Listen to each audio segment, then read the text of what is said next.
Assalamualaikum warahmatullahi wabarakatuh. My name is Rihartati. Saya dari semester 7, Prodi Bahasa Inggris, Universitas Pancasakti. Di sini saya ingin menjelaskan materi tentang teknik pengambilan sampel, yaitu penelitian kualitatif yang diajarkan oleh Mr. Muhammad Ali, MPD. Di sini saya akan menjelaskan tekniknya secara detail. Oke, yang pertama yaitu pengertian populasi. Populasi adalah keseluruhan objek yang akan diamati.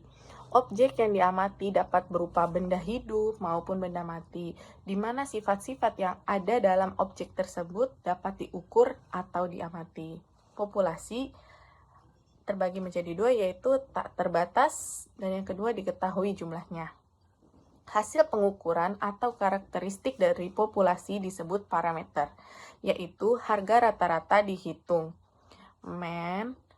Dan simpangan baku disebut standar deviasi. Pengertian sampel. Sampel adalah bagian dari populasi yang menjadi objek penelitian. Hasil pengukuran atau karakteristik dari sampel disebut statistik. Alasan perlunya pengambilan sampel adalah sebagai berikut, yaitu yang pertama, keterbatasan waktu, tenaga, dan biaya. Yang kedua, lebih cepat dan lebih mudah. Yang ketiga, memberi informasi yang banyak. Dan yang keempat, dapat ditangani lebih teliti. Selanjutnya yaitu pengambilan sampel. Tujuan dari pengambilan sampel yaitu sampel yang diambil dapat memberikan informasi yang cukup untuk dapat mengestimasi jumlah populasinya. Sebelum mengambil sampel, ada beberapa hal yang perlu diketahui, yaitu populasi sasaran atau target populasi. Populasi yang sasaran pengamatannya berupa suatu keterangan seperti efek jajanan, pinggir jalan pada anak-anak yang sekolahan. Yang menjadi sasarannya adalah anak sekolah yang di sekitar sekolah yang terdapat penjual jajanan.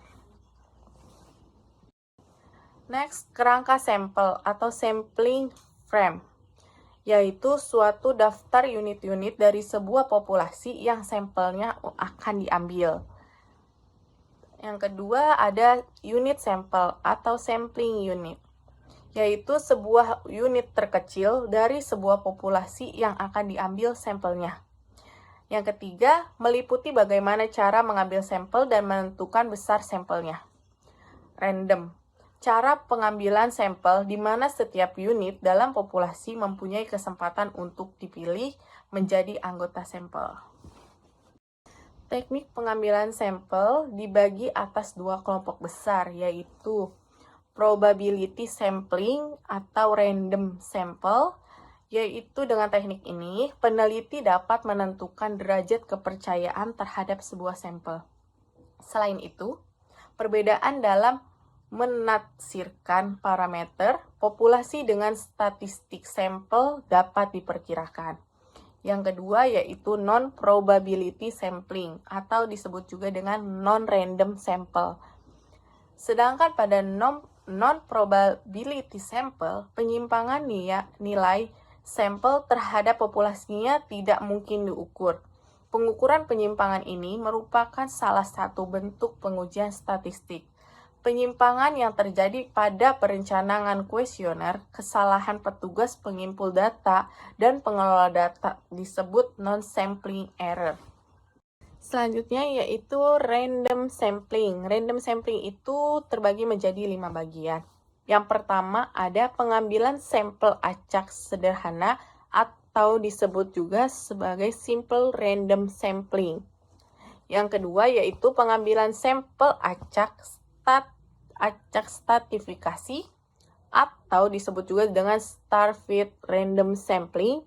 Yang ketiga, pengambilan sampel acak terhadap multi-test random sampling. Yang keempat, pengambilan sampel acak systematic random sampling. Dan yang terakhir yaitu pengambilan sampel acak kelompok, cluster random sampling. Pengambilan sampel tanpa acak juga terbagi menjadi 3 bagian, yaitu pengambilan sampel seadanya atau accidental sampling, kemudian pengambilan sampel berjatah, dan yang terakhir pengambilan sampel berdasarkan pertimbangan purposive sampling. Kemudian ada 3 cara dalam pengambilan sampel yang dilakukan tidak secara random. Yang pertama, sampel dengan maksud purposive sampling, yaitu pengambilan sampel dilakukan dengan melihat unsur-unsur yang dikehendaki dari data yang sudah ada.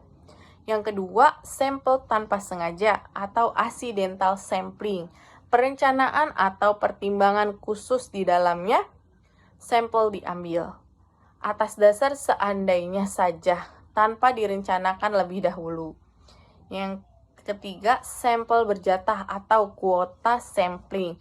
Besar dan kriteria dalam pengambilan sampel telah ditentukan terlebih dahulu. Oke, thank you my video. Goodbye. Wassalamualaikum warahmatullahi wabarakatuh.